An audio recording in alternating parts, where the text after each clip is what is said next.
E aí, galera, beleza?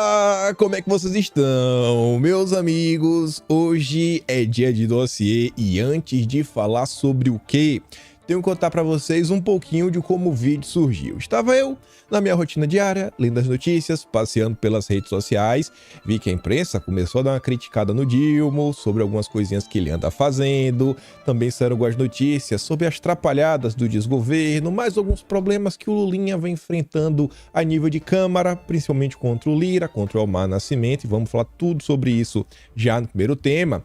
E aí tava eu vendo outras notícias e me deparei com a nota que envolve um novo projeto de lei. A nota fala da turma do PSOL, fala do Boulos. E aí eu vi depois a notícia na CNN sobre uma nova viagem. O Lula vai viajar de novo no fim do mês. Aí tá. Aí eu vi umas coisinhas e aí eu me lembrei que um amigo meu tinha me mandado um negócio pra ler. Como explicar isso? Ele falou, rapaz, dá uma olhada nisso daqui. Isso aqui é uma CPI que aconteceu no Brasil há mais de 60 anos. Dá uma lida aí que tem umas coisas interessantes. Aí eu tava aqui, né, sábado, domingo, na verdade era domingo, eu falei, beleza, vou dar uma olhada. E eu comecei a olhar, não é que isso tinha tudo a ver com essas questões aí ligadas ao Boulos e que tem tudo a ver com essa agenda verde, agenda SG que o governo vem fazendo e mais do que isso. Estamos comentando nos últimos dias como a esquerda vem brigando entre si, como o Lula vem sendo criticado. E, gente, eu comecei a ler umas notícias do passado que literalmente parece que eu tô lendo as notícias de hoje, porque até o nome das famílias são iguais. E quando digo famílias, eu estou falando de políticos. Políticos que estão aí hoje, você vai, olha o primo, olha o tio, olha o que ele estava fazendo alguns anos atrás. Isso é interessante. Não quero adiantar nada, confie em mim. Vamos falar muito sobre isso no terceiro tema, né? O segundo é a preparação.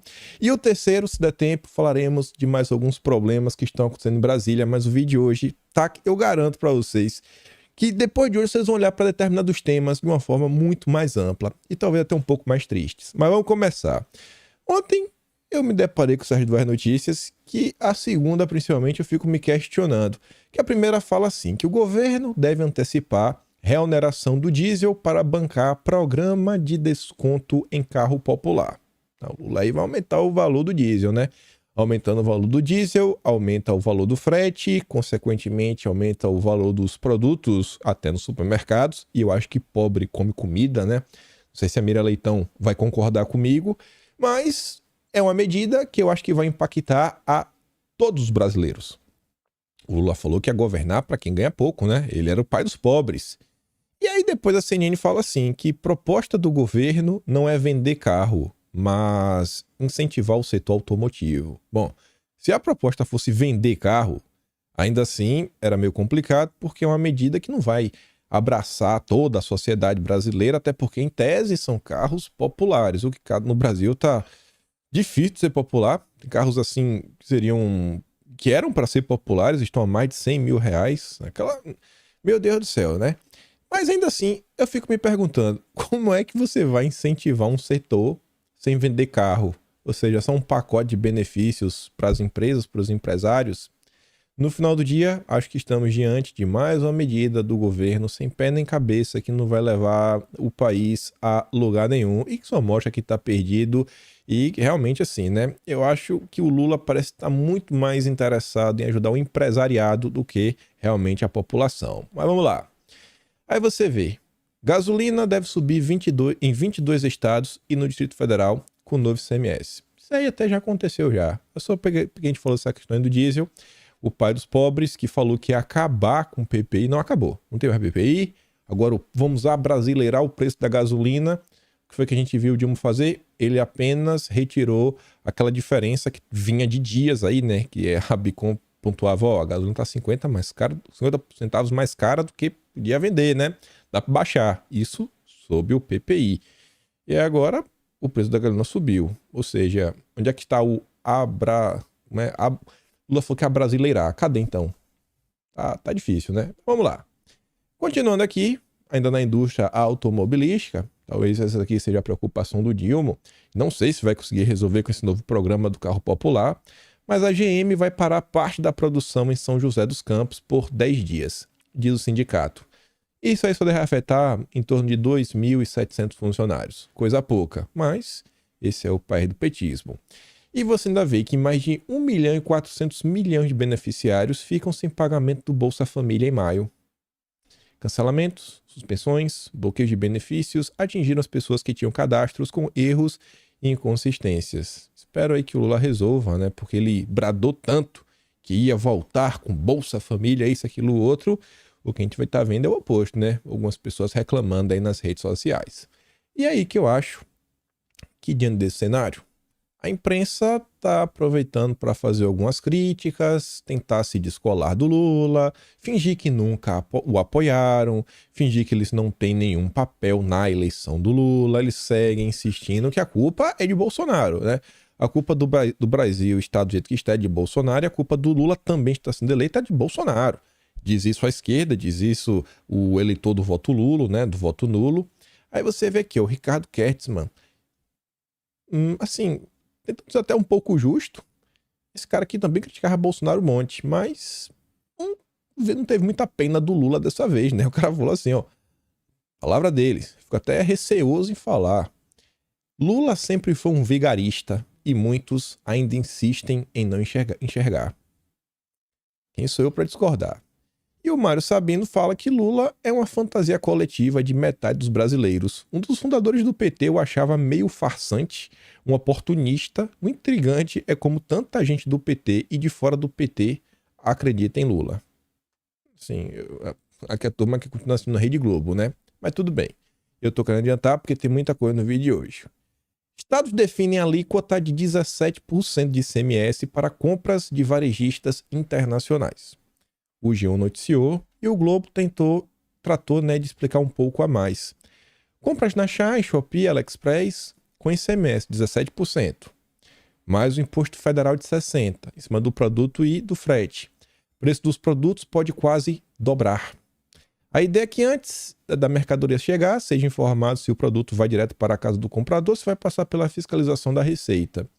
Independente disso, o dobro do preço. O que é que melhorou na vida do cidadão comum desde que o Lula tomou posse? A violência melhorou? O poder de compra melhorou? Sabe? O que é que melhorou? A educação das crianças melhorou? O meio ambiente está, né, melhor cuidado? Eu acho que não. E além de todos esses problemas no âmbito econômico que a população sente, e eu acho que gera muito desgaste aí para o Dilma, ele vem tendo problemas no Congresso. Quem está comentando nos últimos dias, a Veja trata o seguinte: preterido pelo Lula, braço direito de Lira ganha superpoderes na Câmara. Você não está falando sobre o Omar Nascimento, que é uma figura que eu vou falar para vocês. Pode escrever. O Omar Nascimento vai pintar nos holofotes, não só nos próximos meses, como principalmente nos próximos anos. O Omar Nascimento é candidatíssimo a ser o próximo presidente da Câmara, apoiado pelo Lira, o sucessor do Arthur Lira. E a proximidade deles, a Veja aqui conta, você vê, ó, há 10 anos, toda a celebração de Ano Novo, o Elmar está na casa do Lira. Por sua vez, os carnavais, Lira está na casa do Elmar Nascimento. E a família toda reunida. A dupla inseparável faz pelo menos 6 viagens por ano, conversa todos os dias, define a agenda legislativa e, a depender do humor com o governo de turno, encaminha um pacote de maldades ou de bondades que será levado adiante. Na última semana, a crise entre Lira e o Lula atingiu seu ápice. E o Lira, né, promete, como disse aliados, machucar ainda mais o governo nos próximos dias. E eu espero que isso aconteça mesmo. Sabendo do recado, o governo avalia promover uma reforma ministerial, possivelmente apenas uma dança das cadeiras. Na quarta, dia 31, Lula chamou Elmar Nascimento para uma conversa e propôs a ele, que é o líder do Partido União Brasil, né, coordenasse a redistribuição de ministério do partido. Vamos ver aí, quem sabe tirar o Valdez Góes, o Celino. A Daniela, se puder, deixa, que é para agradar o Marcos Pereira, já que ela está indo por republicanos, né? Os republicanos vêm de vez para a brasa do Lula, enquanto o Marcos Pereira finge que é independente.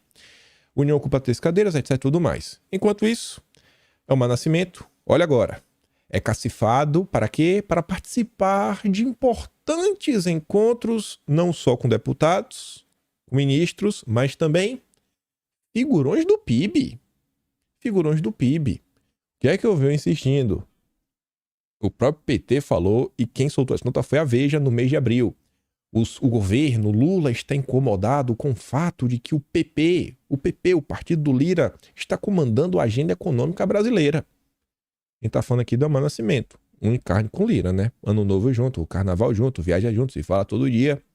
Na reta final sobre as negociações do arcabouço fiscal, que estava sendo relatado pelo Cajado, que é do PP, por exemplo, o Elmar ajudou a organizar uma reunião para que o projeto fosse apresentado a empresários. Aí eu te pergunto, o empresário vota? Eu acho que não, a não ser que o empresário tenha vários deputados na sua mão, né, para colocar pressão. Vote ou deixe de voltar. Isso vai fazer sentido. Mas, gente, isso vai fazer um sentido para vocês hoje. Não vai fazer um sentido essa questão do empresariado, que vocês vão ficar assim, meu Deus, aí. Será que nosso país tem chance de dar certo? Eu espero que sim. Mas vamos lá. Aí ele apresentou, né, pro cara da CCN, o cara da Cosan, né, o Aumento, os Tembros. Também participou o Haddad dessa reunião, mas o criticado, o Padilha, ele não estava lá. O Padilha, que é o ministro das Relações Institucionais, não estava. Olha quem que estava dialogando com o PIB brasileiro. O Amar Nascimento, o braço direito do Lira, junto com o Cajado. A portas fechadas, o deputado fez um discurso quase de quem domina a Câmara e prometeu que, olha agora, mesmo em meio a turbulências com o governo Lula e eventuais derrotas que seu grupo poderia impor, a agenda econômica estaria blindada. Bom, peraí. Eu não vou colocar as notícias, porque a gente já falou sobre ela várias vezes. Isso está relatado no Atlas. O Lauro Jardim do Globo, por exemplo, falou que o Rubens Ometo não estaria muito contente com a Ferrogrão. Com a Ferrogrão sair do papel. Cada Rumo, que é concorrente. A Cosan não, né? A Raizen, que ele também está aí no conselho, era a favor de reonerar a gasolina, porque faz mal para o meio ambiente. A Raizen, né, vende etanol. Quanto mais alto a gasolina, né, o etanol mais barato, vende mais. Então, assim, o Fávaro da Agricultura montou aí um grupo de trabalho para discutir aumentar a quantidade de etanol na gasolina. Então, assim, quando diz que a agenda econômica está blindada, que agenda econômica é essa? Que agenda econômica é essa? É uma agenda econômica pró-povo ou pró-empresário? Entendendo? Mas tá aí, né? E o governo Lula só carimbando. Bota digital que vem a prova. Tá aí. Você tá vendo? O Lula proibiu o PT de apresentar emendas ao arcabouço fiscal. A reforma tributária que tá vindo aí, se fala imposto verde, imposto do carbono, na verdade imposto do pecado, né? Cashback rosa. Fico me questionando. Quais os rumos do Brasil? As preocupações que passam na cabeça dessa galera. Os endinheirados gostaram do que ouviram. Se eles gostaram, eu acho que eu não gostei. Ao mesmo tempo, em meio à resistência do partido de Lula, enviou o recado ao Planalto de que o Centrão exigia que o PT votasse em peso a favor, né, do novo marco fiscal, o que acabou se confirmando. Mandou e obedeceu. E aí o Amar também assume outras missões. Em um jogo com Lira, que resistia a deixar suas digitais na CPMI do dia 8, ao mesmo tempo em que queria ingerência na comissão. O Lira não queria deixar de... Não, fez o quê? Elmar, não quero botar alguém do PP, porque ia ficar assim meio complicado, ia botar o Fufuca não quis, a gente comentou sobre isso, né? Que a gente pode colocar, tem ali o Arthur Maia, parceiro. Arthur Maia, União Brasil, Bahia, mesmo tá dando Amar Nascimento, né? Tô junto misturado, é nosso. Não, mas vamos mandar, e botaram, né? Arthur Maia, fiel escudeiro do Amar Nascimento. Além disso, ele também empreendeu esforços para que ficasse sob seu partido a relatoria da medida provisória com Minha Casa Minha Vida. Ou seja, quem que está tomando conta, né? Quem que está coordenando a agenda econômica do desgoverno? Tá vendo aí, né? A dupla dinâmica. Lira e Elmar. Continuando falando sobre o Lira. Lira sugeriu a Lula, por telefone, mais Brasil e menos América Latina em meio à tensão política. Se Lula falasse assim, né, que precisamos de um projeto de país, ele falou, ele tá no caminho certo. Mas quando fala Brasil também não tá muito errado, não. Tá mais do que óbvio que o Lula tá muito mais preocupado em passear, curtir férias, né, tentar rodar o planeta em busca de um prêmio Nobel do que governar o país, tirar o Brasil do buraco. Tem uma agenda econômica, né, que vai desenvolver o nosso país, gerar emprego, aumentar a renda do brasileiro, a gente vai reduzir a violência, isso a gente não vê. Mas tá lá, no telefonema que rolou entre o Lula e o Lira, no dia daquela votação, o Lira falou, ó, irmão, tá ruim, acho melhor você prestar atenção nas suas prioridades, porque o caldo tá engrossando pra você. Aí o da Folha fala várias coisas, uma que chama minha atenção, até porque eu tô comentando com vocês também isso nos últimos 5 dias, é uma insatisfação generalizada com o Rui Costa e o Padilha, e sobre o Padilha, que faz esse meio de campo entre o Planalto e o Legislativo, eu havia comentado que, no que dependesse do Lira, ele colocaria o José Guimarães, deputado federal pelo PT, que é o líder do governo na Câmara, e o Lira tem muito mais diálogo com ele, né? Consegue conversar, enquanto com o Padilha não resolve nada, promete, não cumpre. Aí fala o seguinte, que a conversa do Lira foi testemunhada, entre outras pessoas, pelo Padilha e pelo José Guimarães. Em tese, ambos estavam com Lula, né? Que estava conversando com Lira no Viva Voz. Aí, veja isso aqui. De acordo com relatos obtidos pela Folha, alguém anda fazendo fofoquinha. E você acha que alguém iria vazar algum tipo de conteúdo que foi dito para o Lula se não tivesse com interesse de queimar o filme de alguém?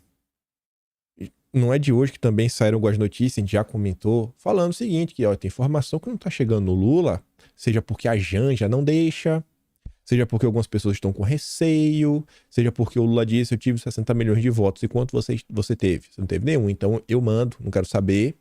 Mas tá mais do que claro também que existe um certo bloqueio, o que não deveria acontecer. Por mais duro que fosse, eu acho que o Dilma deveria saber o que está acontecendo.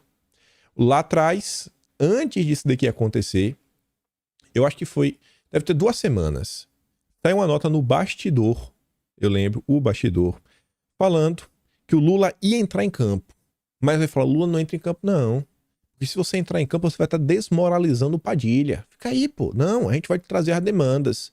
Então, assim, a turma meio que tá encastelando o Lula, eles mesmo fazendo as coisas, todo mundo, né, com seus interesses, e a confusão tá aí, tá todo mundo vendo. Tá um fiasco. Aquele clima de velório na imprensa, todo mundo falando, meu Deus, o que foi que aconteceu com o Lula?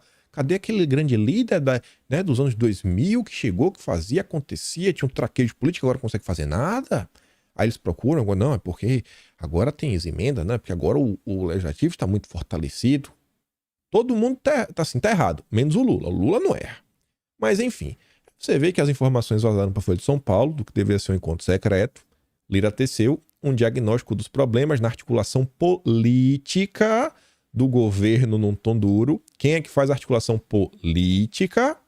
É o Alexandre Padilha. Embora não desrespeitoso, o que inclui a avaliação de que Lula deveria, neste momento, se preocupar mais com a desarticulação política interna do que com os problemas da externa. Ainda segundo relatos, após a ligação do telefone de Lira, né, afirmando que a conversa não tinha sido boa, uma vez que ele não tinha escutado de Lula que o Lula teria a solução. Eu nem coloquei aqui. Tem um parágrafo nessa matéria que eu não coloquei, que o Lula falou pro Lira que, nossa, diversas coisas que você está me falando eu não sabia. Se ele não sabia ou não, não sei, né? Por isso que eu falei isso daí pra vocês, que tinha esse encastelamento, essa blindagem de informações chegando nele, etc, tudo mais. Só que aí quando essa reunião termina, para que um Lira liga pro José Guimarães, ó, tá acontecendo isso. E aí vazam que o José Guimarães recebeu uma ligação do Lira. O que também é engraçado, né? É como se fosse uma matéria para gerar intriga. Gerar intriga entre dois lados. Quem tá por trás disso, não sei. O que eu sei é que tá engraçado. Essa é a típica matéria que você tem que pensar pelos olhos dos personagens. Imagine o José Guimarães e imagine o Padilha vendo essa matéria. Eles perguntam, vem cá, quem foi que contou que eu tava com o Lula? Quem foi que contou que eu tava com o Viva Voz ligado? Como assim? Quer dizer que o José Guimarães tava comigo? Aí termina a ligação e o Lira liga pra ele? Tá querendo minha cabeça? E aí começa a dar aquele clima de tensão, né? Um passando a rasteira no outro. E eu torço pela briga. Eu quero ver esse pessoal aqui colocando os pés pelas mãos e desaparecer da vida pública. Juntando tudo isso, Planalto notou que nenhum aliado defendeu a narrativa de Lula sobre Maduro. O que acho que demonstra também que o Lula andava meio perdido, né? O Planalto notou que nesse governo de frente ampla, nenhum aliado deu a cara a tapa para defender a narrativa de Lula. Falando de mais Brasil, menos ninguém. Ninguém, está isolado.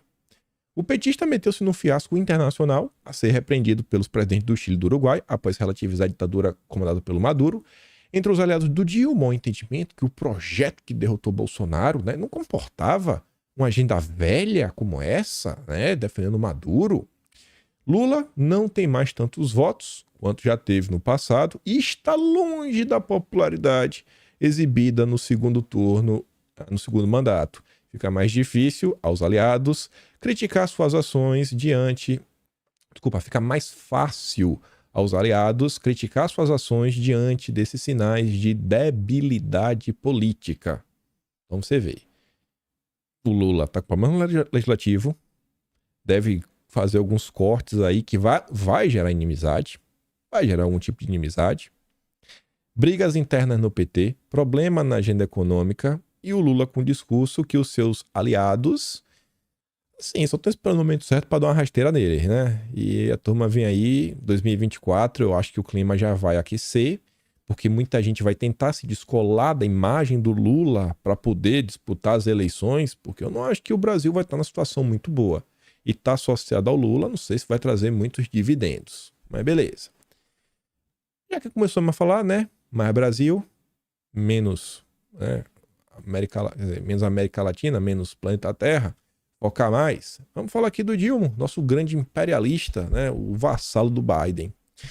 O Reinaldo Azevedo, que é um bom termômetro para saber como anda o desespero dentro da esquerda, porque se tem um jornalista que eu fico me perguntando o que foi que aconteceu com o Reinaldo Azevedo.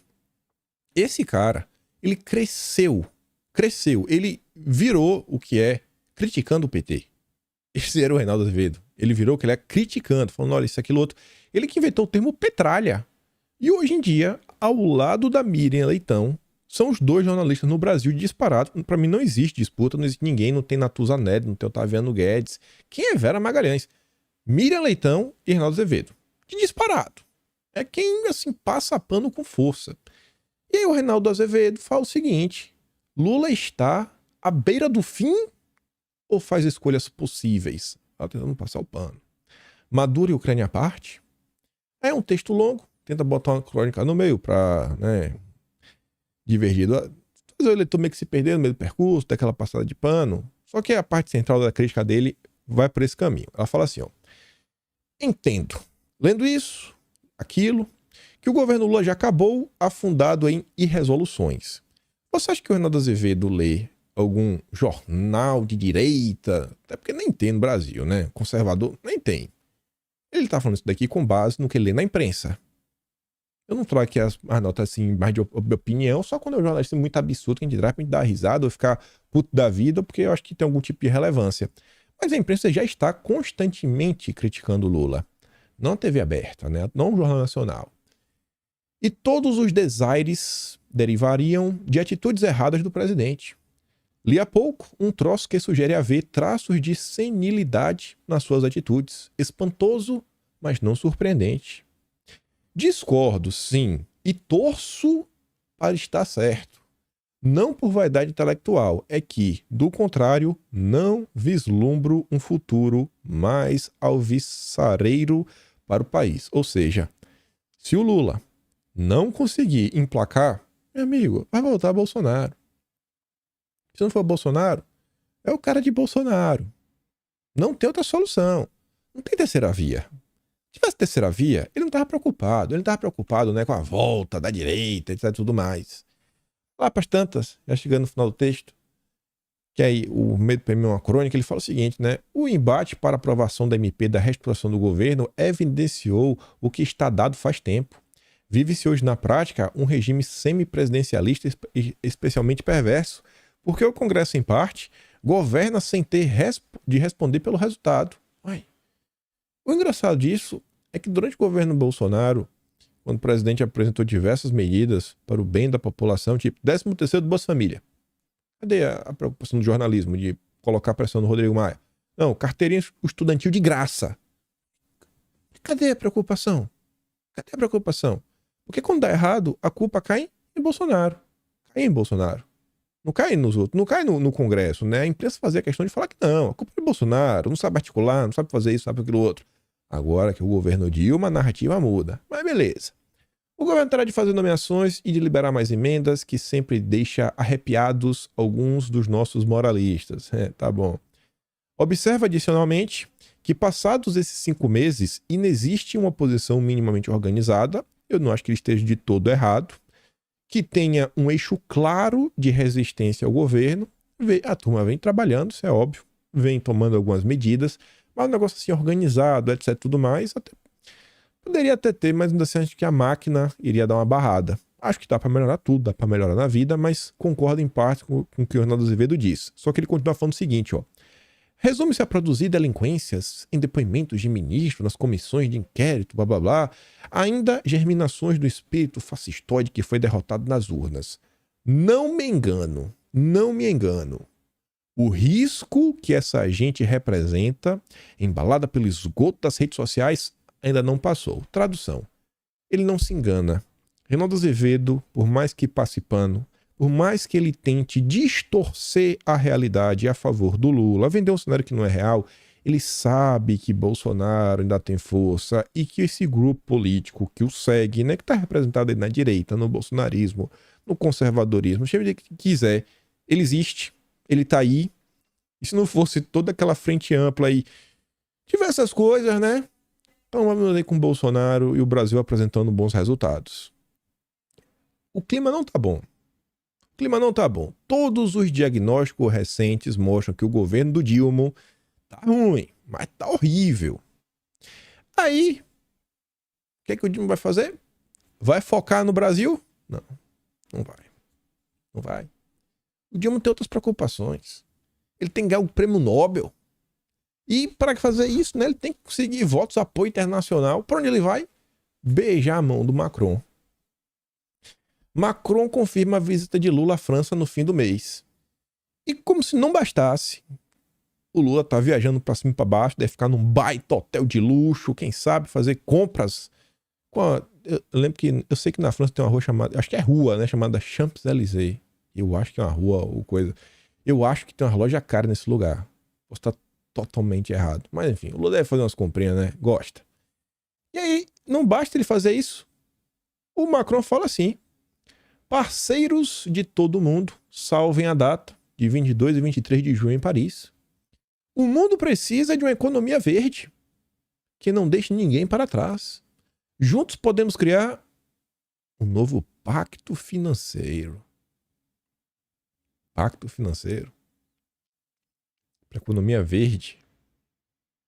Enquanto o Brasil discute aí com a União Europeia, eu entro com minha busanfa e vocês entram com tudo para tirar a vontade, que é a due diligence, e vários tipos de pressões. E esse tema aqui hoje vai ficar mais denso. Vocês não sairão mesmo. Vou mostrar as coisas depois de 3 notícias. Essa é a primeira. Olha que engraçado. Isso daqui está acontecendo na Irlanda. Está sendo relatado pelo The Telegraph, que é um jornal do Reino Unido. E o engraçado é que essa análise do Jamie Blackett, eu não trouxe aqui o texto dele, ele fala assim que graças a Deus a Inglaterra não faz mais parte da União Europeia. Porque isso daqui são medidas que a Irlanda está tomando para tentar atender os interesses de Bruxelas, né, etc, tudo mais. Aí fala assim, ó, em síntese, o que está acontecendo? Existe uma meta para atingir, né, de emissões, tudo mais, para continuar sendo um país verde, bonito, cheiroso, ESG, a Irlanda. E aí, para conseguir atingir a meta, o que é que eles vão fazer? Acabar com 200 mil vacas leiteiras. Eu acho que o preço da carne vai subir. Eu acho que a carne vai ficar escassa, né? Por isso que vai aumentar o preço, né? Escassez vai levar a coisa.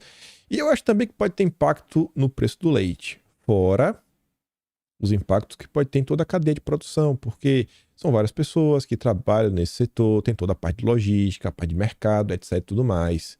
Mas a turma está preocupada com isso? Não. Temos que criar um novo pacto, né, financeiro.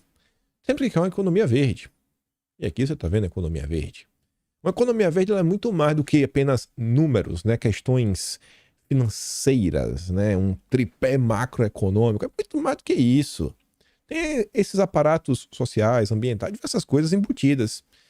E você vê aqui, ó, a Bíblia dos liberais. E antigamente se falava que o liberal no Brasil, né, era mais à direita, né, nos Estados Unidos, Ele fala, não, nos Estados Unidos o termo liberals é para a turma da esquerda. Mas o que eu vejo aqui hoje, liberal é de esquerda. Não tem por onde correr. Ele pode ter alguma medida que faz algum sentido, mas todo liberal no fim, bicho, ele abraça a agenda progressista do início ao fim. Assim, do início ao fim. Nunca vi, mas tudo bem. A The Economist fala que a fertilidade global entra em colapso com profundas consequências econômicas. Está fazendo um alerta.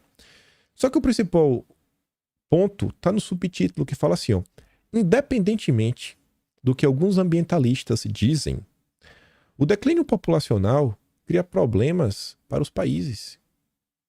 O Economist fez questão de colocar ambientalistas. Será que aquela história do você é o carbono que eles querem controlar está começando a ficar mais verdadeira do que nunca? Será que não é tanta maluquice falar que tem uma turma incomodada com o número de seres humanos na Terra? Tu falou, peraí, acho que vocês estão indo muito com sede a pote, acho que o caminho não é esse, acho que vai dar errado, não façam isso. Mas tá aí, né? A notícia diz, mas as famílias não eram vilãs? É uma ameaça à mãe terra, né? Mãe Gaia. E aqui é a última nota antes da gente entrar na parte realmente interessante. Tava eu lendo o Globo, aí eu cliquei lá na página principal de política do Globo, a segunda nota era essa, né? Tinha até foto. Projeto de lei prevê crime de ecocídio. Tinha um geno, agora tem um eco. Para punir culpados por desastres ambientais. E esse negócio é muito mais preocupante do que parece. Olha só, gente. Olha o peso das coisas. Na vida, a gente tem que ter, assim, alguns conceitos. Dá para se flexibilizar, sabe? No dia a dia, na hora que você conversa com alguém, você vai aceitando alguns termos para ter algum tipo de debate. Agora tem algumas coisas que, se a gente começar a flexibilizar demais, vai dar errado. Por exemplo, a gente pode falar que uma coisa é péssima, ruim, mais ou menos, ok, né? Legal, bom, bacana, uau, demais, sensacional, maravilhoso. Você tem que ter uma certa gradação. Quando a gente tá falando esses crimes de dissídio, a gente tá falando assim da maior maldade que pode ser feita por um ser humano. Porque você não tá falando assim que o cara foi ali e fez uma barbaridade, que sei lá, foi tentar tirou a vida, não sei quantas pessoas. Isso é uma barbaridade que choca um país, né? Às vezes tem luto nacional. Você vê o que aconteceu nas escolas. Mas quando você fala assim, o tal gênero que aconteceu diversas vezes, a gente tá falando de milhões de pessoas que perderam vidas. E a turma da esquerda adora brincar com isso. Eles adoram pegar os seus opositores e colocarem no mesmo patamar dos maiores vilões da história do planeta Terra. Pessoas que, às vezes, faltam adjetivos para você conseguir mostrar quão malvada aquela pessoa é, de tão absurdo que as coisas são. E quem gosta de relativizar a coisa é o cara lá de baixo. O cara lá de baixo, ele tenta até tudo é relativo, né? A verdade é relativa. Isso é coisa de Satanás. Mas, enfim.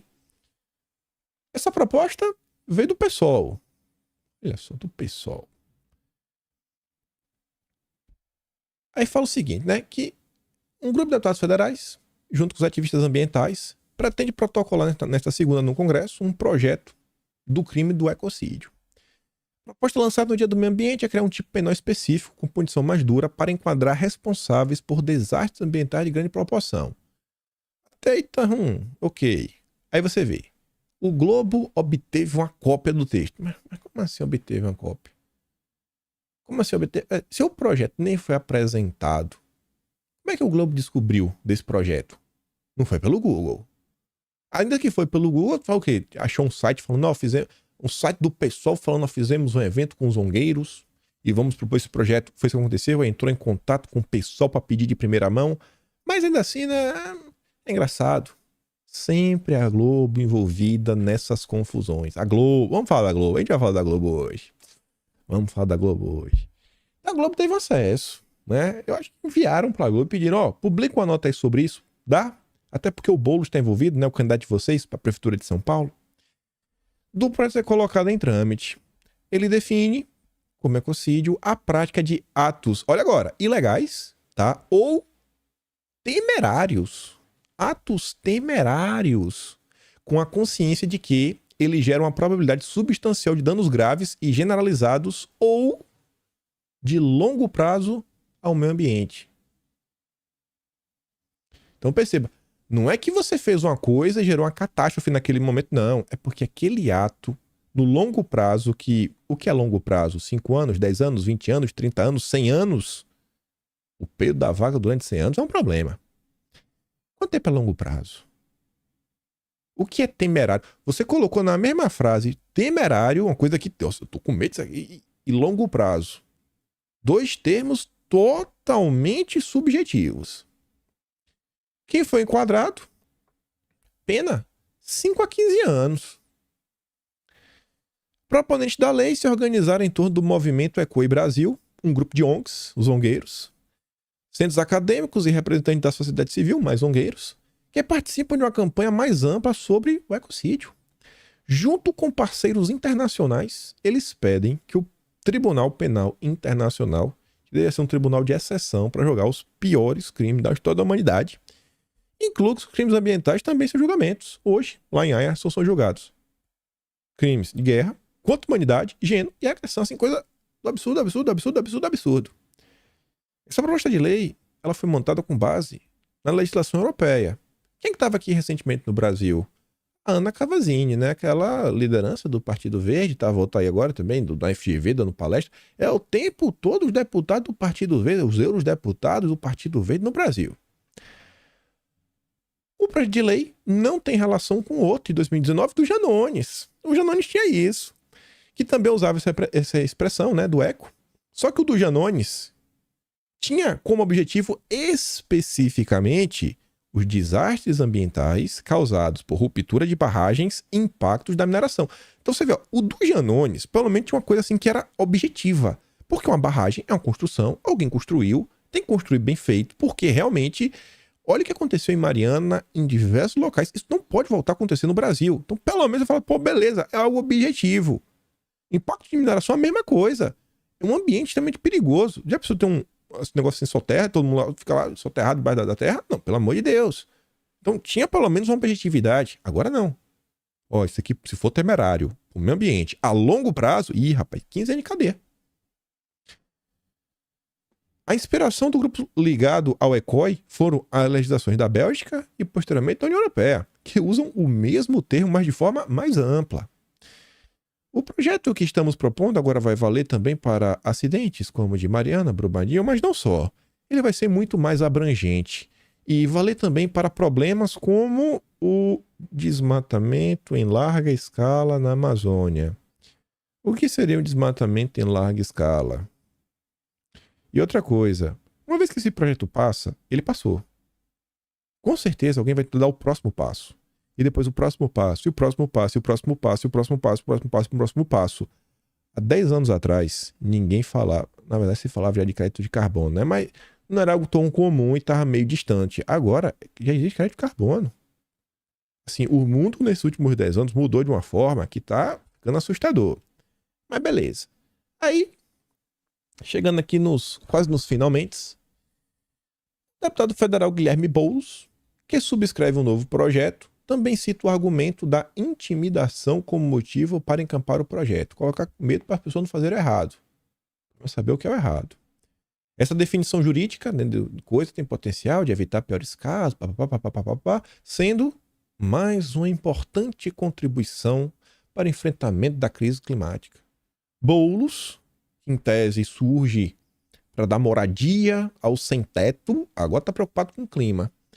Veja como é a esquerda, né? Como a esquerda, até o Boulos de 2015 era uma versão melhor, porque defendia para a mesma casa. Agora está falando de clima. Após o governo ter sofrido uma série de derrotas em termos legislativos, etc, tudo mais, né? O Bussi, que é o advogado que está dando essa turma, que está sendo relatado na matéria, eu acho que o momento não é particularmente bom para se avançar com o tema, mas, independente se vai vencer ou não, o advogado afirma que a campanha pela lei não é o objetivo do curto prazo. Eles estão batendo na tecla, isso aqui, olhando daqui a 3, 4, 5 anos. Pega aquele projeto Bethesda. A gente comentou no vídeo de anteontem, oferecendo aí para pessoas que trabalham com narrativas, né, desinformações e tudo mais, falar aí sobre como a desinformação, esse problema climático, né, estão conectados, estão para no longo prazo. As coisinhas estão mudando muito rápido no mundo e a pauta ambiental está ganhando opinião pública e entrando em outras agendas. Vide o ESG, que é uma agenda do mercado financeiro que deveria ser para trazer lucro, eles estão enfiando uma agenda climática. E agora que a gente vai começar a comentar umas coisas, acho que sua percepção de Brasil e desses temas nunca mais vai ser a mesma. Olha essa foto. Acho que só de bater o olho dá pra ver que isso aqui não é novo, né? Isso aqui tem muito tempo. Isso aqui é umas fotos, vê um jornal meio velho e sim, é bem velho. Um amigo meu tinha me mandado umas coisas, deve ter uns 10 dias. E eu já tinha lido assim por alto umas coisas, falei, pô, isso aqui é bem interessante. Ele falando, bicho, aconteceu no Brasil a CPI dos Rockefeller. Ele falou basicamente isso, né, acontecendo. E realmente teve. Só que para minha surpresa, quando eu dou um Google, eu não consigo achar. Não consegui achar muita coisa. Porém, a coisa estava registrada no Jornal do Congresso. O Jornal do Congresso tem isso daí falando. Então aí o que aconteceu, isso, aquilo, outro, os artigos estavam sendo propostos, tem as 5 denúncias que estão sendo listadas, tá lá bonitinho, desenhado. E você acha, se você colocar no Google, você acha um archive, né? Alguém que arquivou isso daí, tem um PDFzinho. Posso mandar para vocês o PDF lá com a discussão no Congresso, os deputados envolvidos, etc, tudo mais. Só que na imprensa mesmo, a Globo, Folha de São Paulo, né? Porque a Globo tem aquela página do acervo, né? Acervo da Globo, essas coisas. Não tá no acervo. Não apareceu nenhuma sugestão. Não apareceu nenhuma sugestão. E que CPI era essa, né? Tá ali, ó. Comissão Parlamentar de Inquérito da Shell e ESSO. Muitos e muitos anos atrás, em 1957, fizeram a CPI no Brasil para investigar uma possível atuação de empresários ligados a essas empresas, fazendo uma espécie de abuso de poder econômico, onde eles utilizavam a imprensa nacional para fazer propaganda e abafar alguns assuntos, para eles conseguirem, né, uma fatia maior de mercado, conseguir algumas coisas e também emplacarem algumas narrativas. Aí vejamos. Quando eu coloquei no Google, uma coisa que eu consegui achar sobre isso foi 2 tweets. E 2 tweets do ano de 2020. Olha que interessante. Na década de 50, o noticiário mais famoso do Brasil era o Repórter Esso. Financiado pela petroleira Standard Oil, que é dos Rockefeller, o jornal não cobria a campanha popular O Petróleo é Nosso. Não falava sobre isso. Não tinha repercussão. Muitos anos depois, essa não atuação, que é uma ação, né? Você não fala de alguma coisa, apareceu Olavo de Carvalho com um conceito perfeito para explicar o que é isso, que é a espiral do silêncio. Se a população não sabe do que está acontecendo, ela não vai se preocupar, ela não vai abraçar, ela não vai ficar contra, ela vai ficar falando, você simplesmente desaparece com o assunto. Vocês que acompanharam a eleição de 2022, vocês acham que tiveram algumas notícias que circularam da própria imprensa, né, mainstream, sobre o Lula, que a Globo não mostrou? Algumas coisas que aconteceram que a Globo não mostrou? Vamos pegar uma coisa bem, bem fácil de ver. Todos aqueles eventos que Bolsonaro aparecia rodeado de milhões de pessoas o apoiando desde 2017. Vocês viram alguma vez isso passar no Jornal Nacional? Assim, em 2018. Vocês viram em 2022? Os momentos que o Bolsonaro assim, recebia apoio da população? Ou será que não? Eles simplesmente não cobriam e faziam que isso não existia, não mostrando para a população. Aí, depois do Fato Nacional fazer um segundo tweet, né, uma thread de 2 tweets, que ele falava o seguinte, ó. Em 1957, a Câmara instala a CPI para investigar as atividades políticas do grupo Esso e Shell. Fica comprovada a distribuição de verbas a veículos de comunicação que se posicionaram a favor da multinacional contra a nacionalização do petróleo brasileiro. Naquele momento, não só a nacionalização, mas eles criticavam muito o fato que o Brasil basicamente não tinha nenhuma gerência sobre a distribuição e não tinha nenhuma refinaria. É o tempo todo o voo da galinha. A gente só tem a commodity bruta, manda e os outros processos a gente compra muito mais caro. seja minério, seja várias outras coisas. Só que, obviamente, vai ficar por aqui, né? Essa pequena tabelinha, ela está no Jornal do Congresso. Jornal do Congresso. Ela está no Jornal do Congresso. E essa tabelinha que vocês podem ver tem o nome ali de alguns jornais do Rio de Janeiro. Tem alguns nomes ali que acho que vocês conhecem, né? O terceiro nome ali começa com Glo, termina com Bó, né? Tá ali, Correio da Manhã, Diário da Noite, papapá, pipipi. Tem outra tabelinha, ali, olha ali em cima, ó, sexta-feira, 30, Diário do Congresso, Jornais de São Paulo.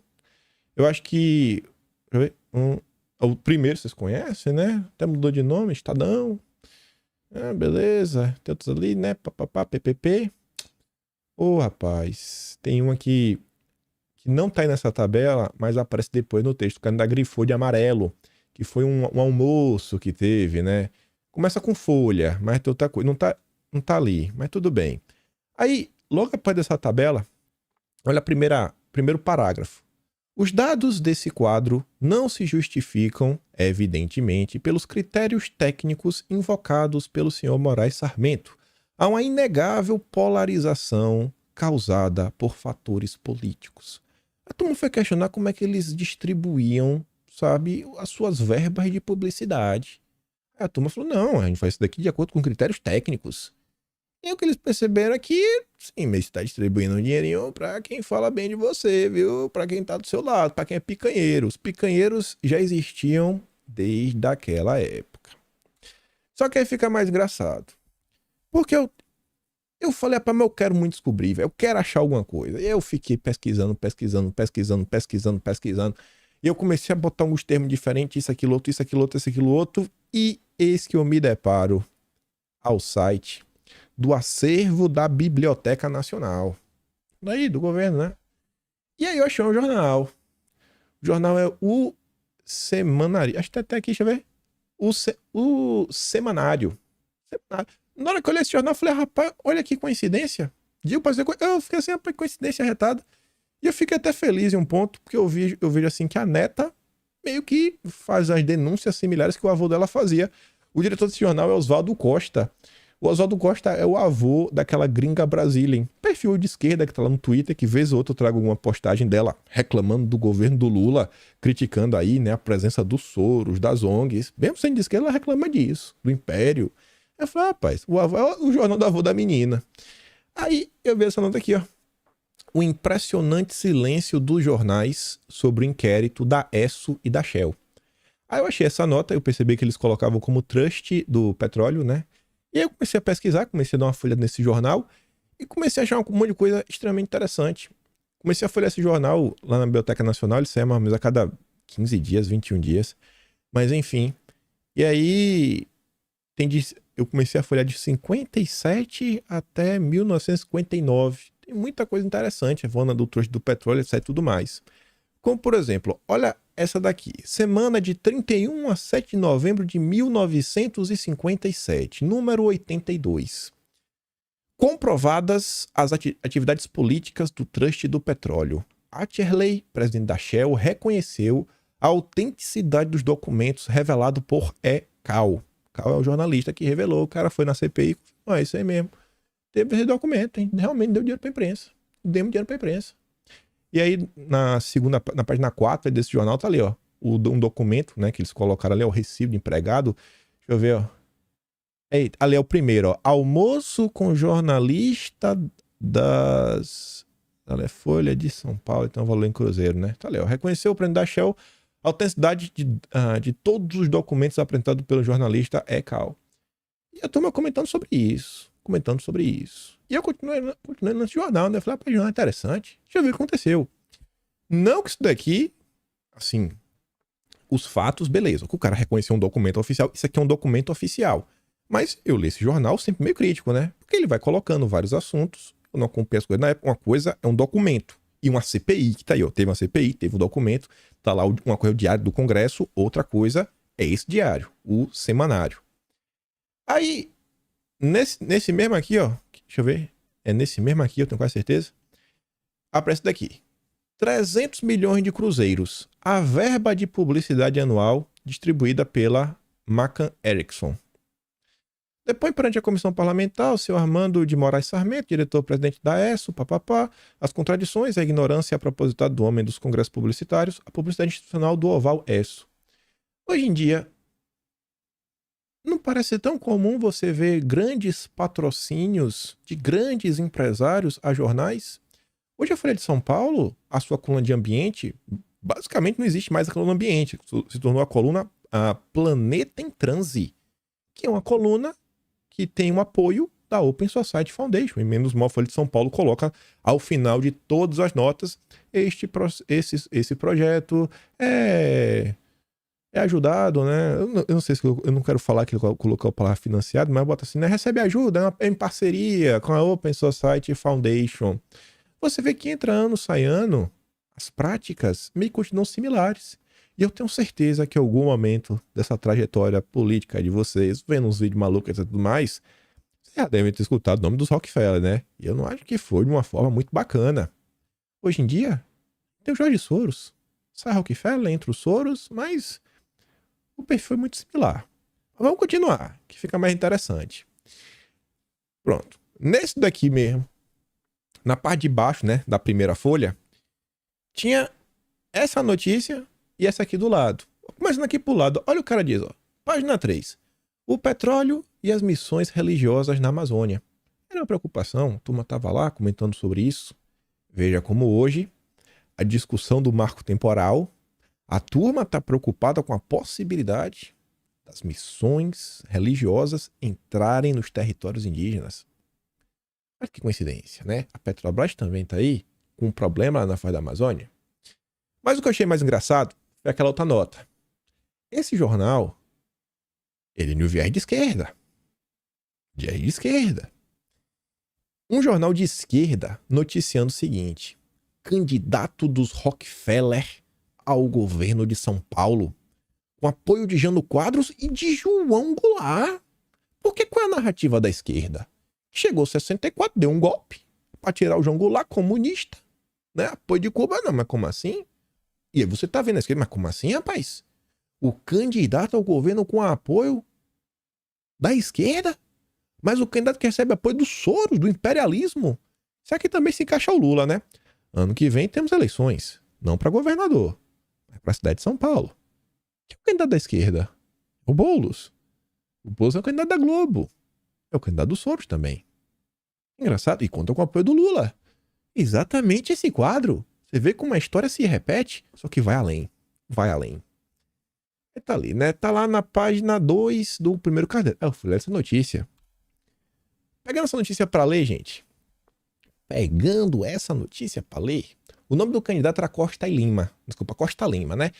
Ele tinha sido secretário da Agricultura do governo, né, de Lucas Nogueira Garcês, atualmente desempenha as funções de membro da Junta Administrativa do Instituto Café Não Tem Lastro... Instituto do Café. Ponto. Não tem lastro político, mas desfruta de muitas relações entre os coronéis do interior. É esse um dos seus trunfos, na opinião de Jânio Quadros, que se... alguma coisa, papapá, imponente para jogar com o ademarismo desse alguma coisa, né? Aí vem, ó. Quanto além disso, esse candidato, que tinha apoio do Dilma da época, que era o João Goulart, tinha apoio do Jânio Quadros, que era um político tipo Geraldo Alckmin, tinha o apoio do Rockefeller, com a espécie de Soros, ou seja, basicamente o Boulos, contava ainda com a ajuda financeira do grupo Rockefeller e de seu testa de ferro no Brasil, o banqueiro e homem de negócios, Walter Moreira Salles. Eu falei, não, peraí, pô, peraí, não brinca comigo desse jeito. Não brinca comigo desse jeito. Não brinca. Walter Moreira Salles, que hoje, sua família é herdeira de um banco, né, que a tradução do nome é Pedra Preta, BlackRock, né, no Brasil, né. Só pra você sentir o drama aqui de umas coisas, né. O banqueiro Moreira Salles era muito conhecido como embaixador, posto que exerceu em Washington durante o segundo governo de Getúlio Vargas. Além disso, foi ministro da Fazenda no gabinete parlamentarista do João Goulart, de esquerda, né? E ele foi um dos negociadores da dívida externa na década de 50. 3 ocasiões. Que engraçado, né? Vamos tentar transpor para o mundo atual. Não foi ministro da Fazenda, mas foi diretor do Banco Central. Não trabalhou em tese para os Rockefeller, né? Tinha amizade, mas trabalhou para o Jorge Soros. Não trabalhou para um comunista raiz como o João Goulart, mas foi do governo do Fernando Henrique Cardoso. Estou falando do Armínio Fraga. Você vê como o mundo, como as coisas no Brasil tendem a se repetir, né? Os personagens bem parecidos. O Armíniozão aí negociou lá junto com o FMI, nossa dívida externa, foi aquela confusão. A esquerda na época gritou, hoje em dia passa pano. Mas tudo bem, tudo bem, tudo bem, tudo bem. Só que não para aí. Pra você ver como a coisa é cíclica. Coisa é cíclica. Cíclica. Seus descendentes, nas eleições do ano passado, ó, irmãos Moreira Salles, investem em candidatos de esquerda. Tirando os nomes bem conhecidos, a turma que eles apoiaram, os deputados que hoje abraçaram a agenda verde. São as mesmas figuras, só que seus descendentes, num futuro, e mais ou menos no mesmo esquema, né? As mesmas pautas, tudo vai meio contra o Brasil. Mas tá ali, né? Deram cerca de 2,3 milhões para 23 candidatos, todos à esquerda. Tem dois nomes que eu achei bem engraçado. É o Jorge Viana, aquele da Apex, que não sabe falar inglês, mas lida com essas relações internacionais atualmente, né? Porque na Apex promovendo no Brasil pro exterior. E o outro é o Orlando Silva, o nosso relator da PL 2630, que vocês devem conhecer muito bem. Mas vamos voltar aqui, né? A nota falando, rapaz, o candidato da esquerda, que está sendo apoiado pelo Lula da época, que tem apoio do Armínio Fraga da época, né? Apoiado pela Globo da época. Na verdade, já tinha a Globo da época, né? Etc. Tudo mais. Rapaz, e como assim, velho? Estamos sendo traídos. Estamos sendo traídos. Entra ano, sai ano, e a esquerda continua fingindo traição. Isso daqui é um recorte de um vídeo que eu postei ano passado. Uma live que aconteceu entre o analista mais, assim, ouvido pela esquerda brasileira, sem sombra de dúvida, que é o Pepe Escobar, junto com a Elia Jabbour. Talvez o maior nome hoje dentro da agenda econômica da esquerda. Olha que o Elia Jabbour vai contar pro Pepe Escobar. Em relação aqui no Brasil, e eu vejo isso, eu vejo uma disputa de rumos dentro da política externa, ou seja, a Open Society, por exemplo, ela é uma das organizações, ela está em todos os grupos de transição do governo Lula, todos os representantes. E o seu presidente da América Latina está no grupo, é um dos 4 que estão elaborando sobre política externa. Ou seja, eu vejo isso com muita preocupação. Como ele chama? Como ele chama? Eu prefiro não falar nomes, não citar nomes aqui, porque Eu pergunto como um estrangeiro, porque eu não conheço nenhum desses. Não, é fácil encontrar na internet, tá? Não vou citar nome, mas eu acho que isso me preocupa, isso coloca um grau de disputa. E mais, os americanos alugaram um hotel inteiro em Brasília para a posse do Lula.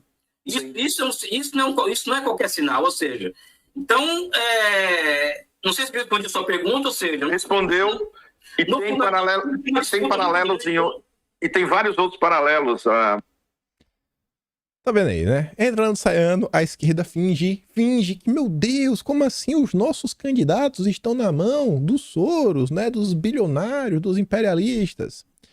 Aí voltando, gente, eu cuidando no jornal. Aqui fica engraçado. Vai passando os anos, aí teve uma disputa, né? O governo teve que fazer uma arbitragem lá numa câmara que era como é o nome? SUMOC. Empatou na SUMOC o caso da American Can. Olha agora, com Alckmin, a responsabilidade de sua solução pró ou contra o interesse nacional. Com Alckmin, viu? Alckmin? Sim, com a Alckmin. Essa American Can era mais uma empresa do grupo Rockefeller. E aí empatou lá a decisão, né, Léo? American Can, grupo Rockefeller, para instalar-se entre nós. Aí foi 3 votos, né? Os votos contra foram Tancredo Neves, Cardoso de Melo Neto e Sebastião Paz de Almeida. 3 votos, votaram a favor dos absurdos e morais pretensões do trust norte-americano, cujo propósito é destruir a indústria nacional de lataria, conforme exaustivamente demonstramos em sucessivos artigos, notas e documentos, a mais desse Veja que está o tempo todo a turma, né, fazendo denúncias que um aparato internacional está trabalhando no Brasil para dificultar a indústria nacional. Hoje você vê que uma série de regras está sendo colocada na mesa que, principalmente para o pequeno e médio comerciante, industriário, a coisa fica muito difícil. Mas tudo bem. Aí o tempo passou, né? Passado alguns meses. O que é que você acha que o Alckmin fez, né? O Alckmin da época. Vergonha das vergonhas. Não podemos resistir à pressão americana. Né? Tá bom. Aí, a decisão imoral e ilegal dos entreguistas da Sumok. Olha que palavra engraçada, entreguistas. Eu comecei a entender porque tem algumas coisas. Assim, eu já estava claro para mim que essa pauta internacional ela machuca a esquerda de um jeito sem igual. E é por isso que eu bato tanto no Lula. Eu falo aqui, ó, é o vassalo do Biden, que isso machuca. Olha quantos e quantos anos eles já falam em entreguismo. Quantos anos eles já falam do imperialismo americano. Então, isso está enraizado neles. É um debate que eles estão debatendo há mais de 60 anos. Então, eles não conseguem aceitar que o Lula traiu eles. Mas de jeito nenhum, porque machuca tanto. Aí você pega pra dar uma olhada, né? Ali o Alckmin, ó. Até parece. Se chama José Maria Alckmin, esse daí. Já lendo aqui por baixo, né? Começando aqui na parte de baixo, é um print do Wikipedia. Eu fui lá olhar, né? Se é parente. Diz que o Alckmin, que vocês conhecem, né? O vice do Lula, ele é sobrinho do ex-ministro da Suprema Corte, Rodrigues Alckmin, e ele é primo de José Maria Alckmin, que também foi vice-presidente da República. Tá vendo aí? Entrando e saindo, é a mesma coisa. Falava lá, né? Que. Olha, vê se não parece o Brasil. Uma manobra. Aqui não foi legislativa porque a gente fez de autarquia, né? Mas foi o seguinte, ó. A reunião estava transferida. Falaram que não, vai mudar aqui o Marial, que vai fazer a reunião, vai transferir, etc, tudo mais. Aí o Tancredo Neves estava confiante. Ah, beleza, então vou ali, vou embarcar, vou para Minas Gerais. Aqui também é o relato do jornal da época, né? Foi o seguinte. Só que na tarde daquele mesmo dia, Sebastião Paz de Almeida procurava na Pauliceia o senhor José Vilela de Andrade Júnior, presidente do Sindicato da Indústria de Estamparia de Metais de São Paulo, e vice-presidente da Confederação Nacional da Indústria, para comunicar-lhe em nome do senhor José Maria Alckmin que, em virtude da forte pressão norte-americana, o Conselho da Sumok havia resolvido horas antes deferir o pedido da American Camp. Entrando e saindo, né, rapaz, a mesma coisa. Eu fiquei até me questionando, né, rapaz, e o Tancredo empacotou. Esse Tancredo aí que tava contra empacotou, hein. Aí eu fiquei lendo um monte de coisa. Aí eu vi aquele nome, achei engraçado, né? Átomo Brás. Que aí pra esquerda, tudo se resolve. O Estado cria tudo. Aqui é Átomo Brás. Só que por mais que a matéria... Se eu discordo de várias coisas, eu acho engraçado algumas denúncias. E aqui, assim, tem que tentar entender o que eles estão falando. Quando eles falam de americanos, etc., você não tem como generalizar tudo, né? Você não tem como partir de um pensamento metonímico, fazer o todo pela parte. Você tem que tentar falar, não, ele tá falando de algum grupo específico. Sei lá, que hoje esse grupo seria, sei lá, Partido Democrata, né? Os grandes empresários mundiais, a turma da Big Tech, etc. E papapá. Aí, veja só, no meio dessa nota, ele fala o seguinte, que o Wall Street, tradução para os termos de hoje, o mercado financeiro, mete-se debusadamente em seus negócios internos, delimita sua política externa, molda a opinião pública de cerca de 280 milhões de habitantes, segundo seus interesses. 280 na América Latina inteira. Tá falando que o mercado financeiro tá influenciando em toda a América Latina, botando ordem. Gente, o que tá acontecendo no dia de hoje? O que é a agenda ESG, se não o mercado financeiro internacional, basicamente sendo puxado aí pela BlackRock, o Larry Fink, que é as ideias que vem do Klaus Schwab, botando de cima para baixo o regra, que todo mundo tem que seguir, eles que mandam, a gente obedece, e que não tem nem votação interna dentro do próprio país. Que foi que a gente viu essa semana, né, a Febraban fazendo junto com os outros bancos, a gente comentou em vídeo. Não, agora não vai ter mais empréstimo não, para matador, para pecuarista, açougue, que não tiver aqui, ó, tudo rastreio, bonitinho, isso é tudo mais. Não, porque nos sentimos no direito. O amigo do Haddad, o Sidney, ele teve a coragem de falar isso. Nos sentimos no direito. O que é isso? Isso aqui foi de 1900, essa daqui acho que de 59. Entrando, saindo, é a mesma coisa. Aí lá pra frente eles falam o seguinte, né? Mas os imperialistas yankees sabem que a produção e o consumo de energia é que determinam o progresso econômico e social de um povo. Bom, esse é imperialismo, isso aí é bom senso. Qualquer pessoa deveria saber que energia é o base. Você não tem como ligar um motor sem energia, seja energia elétrica, seja combustão, seja qualquer coisa que precisa de energia, isso é óbvio. Não existe indústria sem motores, não existe indústria que não gasta energia. Meu Deus do céu. Mas enfim, né? Sabem que não havendo produção de energia, não há progresso. Ora, a nação que se quiser industrializar, terá que produzir energia abundantemente e a preço baixo. Seja que tipo que for, energia elétrica, carvão, derivados de petróleo, energia nuclear. Olha esses dados do final dos anos 50. A América do Norte tinha a população mundial na época de 6,9% do globo, só que produzia 40,4% do planeta. E consumia 40,5% da energia do mundo. Imagine a quantidade de tempo que essa turma teve para juntar dinheiro, para se desenvolver, para ter casa, para ter qualidade de vida. Aí agora, eles querem vir com história de quê? Não. Temos que fazer transição energética. E que a transição energética é barato ou caro? É fácil para eles falarem pra gente fazer transição energética quando eles já têm, né, um parque industrial gigantesco. Isso é fácil, mas é fácil demais. Quando eles estão com o bolso cheio, né? PIB de trilhão. O dólar é a moeda do mundo. É muito fácil, rapaz. E o Lula tá seguindo. Mas tá seguindo bonitinho a cartilha. Você vê como essa questão da agenda verde no final do dia, que fala tanto de descarbonização, né? Energia limpa. Você vê que é exatamente esse ponto aqui. É o encarecimento e uma trava pro desenvolvimento. Assim, não é que eles fazem de propósito. Eles não fazem de propósito. Eles não são malvados desse ponto. Mas que na prática, né? Acaba por consequência, porque é mais caro, por ser uma trava. O país avançar. E desde quando? Influência do capital estrangeiro no Brasil. Necessidade de uma legislação capaz de amparar melhor os interesses nacionais, fortalecendo o capital brasileiro. E essa nota aqui, gente, mesmo sendo um jornal de esquerda, eles falam no fortalecimento do capitalismo nacional.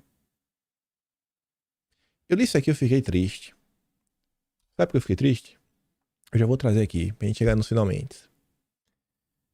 A esquerda no Brasil hoje